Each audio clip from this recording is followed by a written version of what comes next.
2 mornings after Silas vanished beneath the pond, Ruth left the north bank carrying everything he had trusted to paper: his mud-stained ledger, compass notes, and the chain measurements taken beside the cracked stone. The survey chain dragged behind her through the grass, though she had wound it twice around her satchel. When she crossed the last rise, she looked back only once. The pond was perfectly still. In a rain puddle at her feet, however, her reflection remained facing the water after Ruth had turned toward town. By noon, Ruth reached the first buildings. She passed the mercantile windows with her head down, afraid someone would ask where Silas was.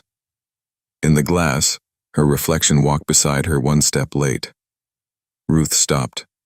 The woman in the window took 1 more step, then slowly turned her face toward the road behind Ruth. There was no one there. When Ruth moved again, the reflection smiled before her own mouth did. Mrs. Harrow gave Ruth the upstairs room at the boarding house and asked why her coat smelled like pond mud.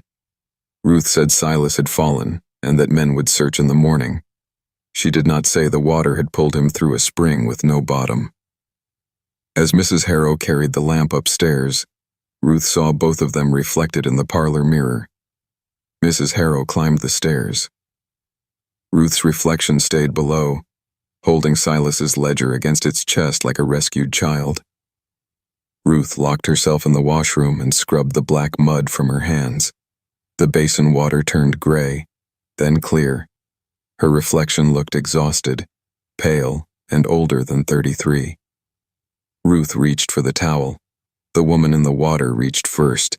Its wet fingers closed around an invisible towel, and its head tilted toward the floor. 3 knocks sounded beneath the basin, slow, hollow, and deep. The same 3 knocks Ruth had heard beneath the cracked stone. At supper, Mrs. Harrow poured tea so dark it reflected the ceiling lamp. Ruth kept her eyes on the bread, but the cup whispered in Silas's voice. "Do not come back," it said. "It knows your face now." Ruth looked down. Silas stared up from the tea, submerged to his eyes. Then the reflection changed. His mouth stretched wide and another Silas spoke through it. "Bring the chain, Ruth. I am caught beneath the stone. Pull me out before it learns my voice completely." That night, Ruth laid the ledger, notes, compass, and chain records across the bedroom floor. At exactly midnight, 3 knocks rose beneath the floorboards. The brass compass spun so violently it scraped a circle into the wood. Ruth pressed her ear down. Far below, water moved where no cellar existed. Silas whispered her name once. A second voice repeated it half a breath earlier. Then both voices laughed, one under the other, as though the house had grown a throat. The wardrobe mirror clouded from the inside. Silas appeared behind the glass in his soaked survey coat, 1 hand pressed to the surface. His lips trembled as he begged Ruth to burn the records and never return to the pond. "I am not under the stone," he said. "I am under every reflection it has touched." Ruth stepped closer. Silas's eyes filled with black water. Behind him, another Ruth stood at the pond, holding the chain and waiting for him to finish. Ruth covered the mirror with a blanket, but the window turned black and reflective. Silas appeared there too, kneeling beneath shallow water that should not have fit inside the glass. This Silas clawed upward and screamed, "He is lying. I am still in the spring eye." His fingernails struck the window from outside, though Ruth's room was on the 2nd floor. 3 wet fingerprints appeared on the glass. Then a 4th print formed from the inside. Ruth spent the rest of the night writing every difference between the 2 voices. The warning voice called her Miss Vale, as Silas had when they first met. The pleading voice called her Ruth, as he had beside the pond. That should have settled it. But when she opened Silas's ledger, new words bled through the page in his handwriting. The one who knows your name is not always the one who knew you. At dawn, Ruth changed clothes and carried the records to the town survey office. Mr. Baines examined the chain measurements, then asked why several figures were written backward. Ruth looked over his shoulder at the glass cabinet. Her reflection stood beside him, reading the pages upside down. Mr. Baines saw it too. He turned toward Ruth, but the cabinet version of her raised one finger to its lips. A second later, every compass in the office pointed toward Ruth's chest. Mr. Baines found the oldest county map and spread it beneath the window. The pond was not drawn anywhere. In its place was a blank oval surrounded by survey lines that bent away from it. As Ruth traced the missing shape, a wet thumbprint appeared on the paper, then another.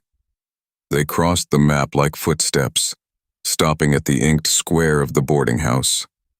Mr. Baines whispered that no surveyor had ever returned from that field with complete measurements. Dr. Mercer insisted exhaustion could explain delayed reflections, voices in water, and fear after Silas's death. He held a small mirror before Ruth's eyes and asked her to follow the light. In the mirror, Ruth did not follow it. Her reflected hand rose and wrapped around the doctor's throat from behind. Dr. Mercer dropped the mirror and staggered away, clutching his neck. Red finger marks appeared beneath his collar, though Ruth had never touched him. Ruth fled into the main street, where every shop window caught her at once. 12 Ruths walked beside her. One lagged behind. One hurried ahead.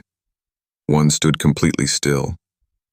At the end of the block, a reflection wearing Ruth's clothes turned down an alley that did not exist in the real town. Before it vanished, it lifted Silas's brass compass. The real compass was still inside Ruth's satchel, beating against the leather like a trapped heart. Mrs. Harrow covered every mirror in the boarding house and poured the tea down the sink. "No glass after sunset," she warned. But the black stove door reflected Ruth anyway. So did the polished spoon, the kettle, and the dark pupil of Mrs. Harrow's eyes. In each surface, Ruth stood dripping beside the cracked stone. When Mrs. Harrow blinked, the tiny Ruth inside her eyes did not. It leaned closer and whispered, "She brought the pond home." The second night, the 3 knocks came from beneath Ruth's bed. Water seeped between the floorboards, cold and black-green, carrying pond grass and tiny pale stones. The survey chain began unwinding from the satchel by itself. Link after link slipped into a narrow crack in the floor. Ruth grabbed it with both hands. Something below pulled back. From the covered mirror, Silas shouted, "Let go!" From the wash basin, Silas screamed, "Pull!" Ruth pried up a floorboard. There was no joist, no plaster ceiling below, and no room beneath her. The opening revealed the pond's dark spring eye, impossibly far down and directly under the house. Silas's brass compass floated upright on the surface, though the real compass trembled in her pocket. A white hand rose beside it. Ruth reached down, but the hand turned palm outward. Written across its skin in mud were 2 words, "Not me." Ruth covered the opening and backed away. The warning voice spoke from the mirror beneath its blanket. "Break every reflection. It can only cross where you can see yourself." The pleading voice answered from the wet floor. "Do that, and you break me with it." Ruth held the fire poker over the mirror. Both voices began counting backward from 3. When they reached 1, the reflection beneath the blanket whispered the count, before either Silas had spoken. Ruth smashed the mirror. The glass did not fall. Each shard remained suspended in the frame, and every piece showed a different bank of the pond. One held the east reeds bending without wind. Another showed the pale roots of the west trees. A third showed the cracked stone. In the largest shard, Ruth saw herself asleep in bed while a soaking wet version of her stood over the mattress, testing the shape of her smile. The shards began speaking together. Some used Silas's warning voice. Some begged in his pleading voice. One spoke in Ruth's own voice and said, "Only the pond can tell which of us left it." Then the largest shard changed. Beneath the spring eye, Silas hung in black water with the survey chain wrapped around his neck. Behind him floated dozens of pale adult faces, all watching Ruth through the glass. Silas opened his eyes and silently mouthed, "Don't trust the one who breathes." Ruth held a candle beneath her nose. Her breath moved the flame. In the mirror shard, the other Ruth's candle moved first. Ruth understood then. The reflection was not copying her badly. It was deciding what she would do next. She gathered the ledger, compass notes, and chain records, but left the brass compass on the floor. If the thing wanted the pond's measurements, she would carry them back and destroy them where the water could see. Before dawn, Ruth crossed the sleeping town in a dark blue coat. Every window showed her walking toward the field, but one reflection moved in the opposite direction, deeper into town. It wore her face and carried an empty satchel. Ruth stopped. The false Ruth stopped too, though its window was half a block away. It placed one hand against the glass and smiled. Then it stepped out of the reflection without breaking the window. The false Ruth walked calmly toward the boarding house. Ruth chased it, but the street stretched between them like wet ribbons. Each window opened onto the pond instead of a shop or parlor. The cracked stone appeared behind glass after glass. Silas's pleading voice begged Ruth to hurry to the spring eye. His warning voice begged her to let the copy go home. At the final corner, both voices said the same thing.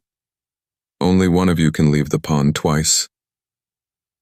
Ruth reached the north bank at sunset and found her reflection already kneeling on the cracked stone. The false Ruth had somehow arrived first. It fed the survey chain into the water while Silas's ledger lay open beside it.